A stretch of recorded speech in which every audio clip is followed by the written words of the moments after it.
भारत की अर्थव्यवस्था को लेकर अमेरिकी राष्ट्रपति डोनाल्ड ट्रंप की बेहूदी टिप्पणी के बाद देश भर में बवाल मच गया है।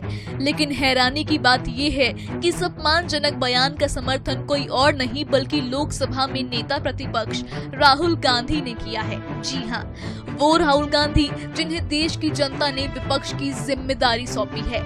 सवाल ये है कि जब दुनिया भारत को एक उज्जवल भविष्य की ओर बढ़ते हुए देख रही है, तो आखिर राहुल गांधी क्यों विदेशी नेताओं के सुर से सुर मिला रहे हैं? आइए जानते हैं आखिर क्या है पूरा मामला। डोनाल्ड ट्रंप ने भारत और रूस की अर्थव्यवस्थाओं को डेड इकोनॉमी कहकर न केवल कूटनीतिक शिष्टाचार की धज्जियां उड़ाई बल्कि भारत के आत्मसम्मान पर भी चोट की।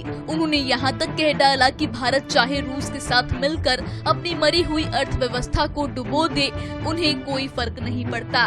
ट्रंप के इस अपमानजनक बयान का समर्थन करते हुए राहुल गांधी ने संसद परिसर में कहा, भारत की अर्थव्यवस्था मृत हो चुकी है।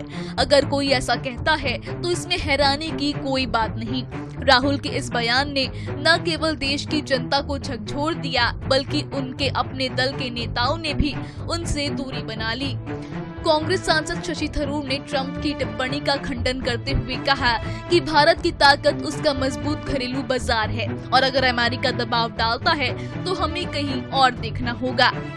I mean, it is a challenging negotiation. We are negotiating with many countries. The US is not the only negotiation. We have an ongoing negotiation with the EU. We've already concluded a deal with the UK.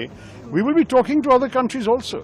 And if the worst comes to the worst, we will have to diversify more out of the American market into other markets if we can't compete in America. We are not without options. I mean, I think we have to understand we want and value the relationship with America, but if America is completely unreasonable in their demands, we will have to go elsewhere. I mean, that is the strength of India. No? We are not a totally export-dependent economy like, say, China is. We have a good, strong domestic market also. I would like to say that we must give strong support to our negotiators to find the best deal possible.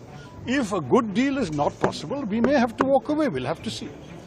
वहीं राजीव शुक्ला ने साफ कहा कि भारतीय अर्थव्यवस्था बिल्कुल भी कमजोर नहीं है और ट्रंप का दावा सरासर गलत है। इसी बीच शिवसेना की प्रियंका चतुर्वेदी ने भी आगाह किया कि भारत दुनिया की टॉप 5 अर्थव्यवस्थाओं में शामिल है और डेड इकोनॉमी कहना केवल ट्रंप के अहंकार और अज्ञानता को दर्शाता है। उधर भाजपा नेता के अन्नमलाई ने राहुल गांधी पर सीधा निशाना साधते हुए कहा कि जब पूरी दुनिया भारत को आशा की किरण मान रही है, उस समय राहुल गांधी विदेशी आकाओं को खुश करने के लिए देश का अपमान करने में जुटे हैं। तो सवाल सीधा है, क्या राहुल गांधी भारत की जनता के साथ खड़े हैं या विदेशी ताकतों की खुशामद में व्यस्त हैं?